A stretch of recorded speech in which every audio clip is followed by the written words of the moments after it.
Hello, chicken রান্না করার way কিন্তু অনেক ধরনেরই আছে। কেউ খায় চিকেন কষা, কেউ খায় চিকেন রেজালা, কেউ খায় চিকেন রোস্ট। বাট আজকে আমি আপনাদেরকে শেয়ার করব ঘরোয়া পদ্ধতিতে কিভাবে আমরা প্রতিদিনকার চিকেন কষা খেয়ে থাকি। আমি ট্রাই করেছি একদম সহজ পদ্ধতিতে দেখানোর। প্রথমে আলুগুলোকে ভালোভাবে ধুয়ে এতে লবণ, হলুদ, মরিচ মেখে এরপর প্যানে তেল গরম করে আলুগুলো ভালোভাবে মেখে তেল ভালোভাবে গরম হয়ে এলে এতে আলুগুলো দিয়ে আলুগুলো এপাশ ওপাশ করে ভালোভাবে ভেজে নিব। আলুগুলো ভালোভাবে ভাজা ভাজা হয়ে এলে একটি বাটিতে আলুগুলো তুলে রাখবো। আমি চিকেন রান্না করার সময় বেশিরভাগই চিকেন একটু ভাজা ভাজা করে নিই।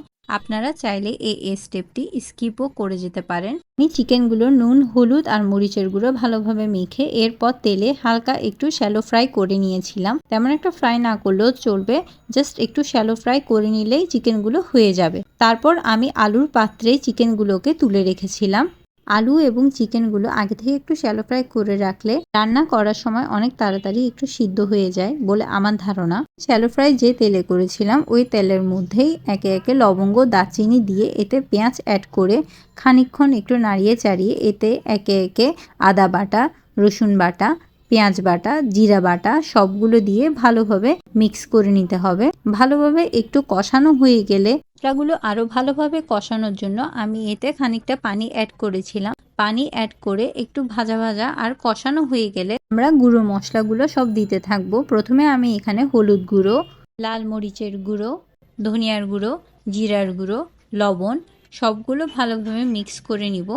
মশলাগুলো আস্তে আস্তে একটু ভাজা ভাজা হয়ে এলে আমরা এতে অল্প পানি অ্যাড করে দিব। পানি অ্যাড করে ভালোভাবে কষিয়ে নিতে হবে।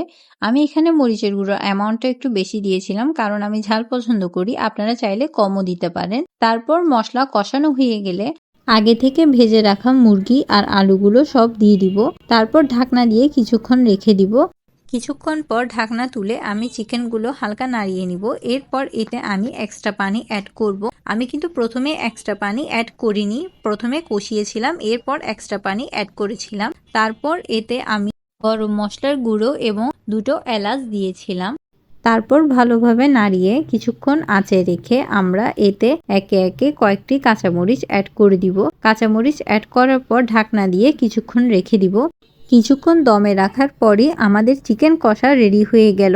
আমি টেস্টের জন্য অল্প একটু ধনিয়া পাতা উপরে ছিটিয়ে দিয়েছিলাম। ব্যাস আমাদের চিকেন কষা রেডি হয়ে গেল। এর থেকে সহজে আমার মনে হয় না আর কোনো চিকেন কষার রেসিপি থাকতে পারে। যদি আমার ভিডিওটি ভালো লেগে থাকে তাহলে অবশ্যই ভিডিওটিতে একটি লাইক দিবেন এবং এতটুকুই যখন এসেছেন তাহলে নিশ্চয়ই আমার ভিডিওটি আপনাদের ভালো লেগেছে। তাহলে চ্যানেলটিও সাবস্ক্রাইব করে দিন না। Thanks for watching.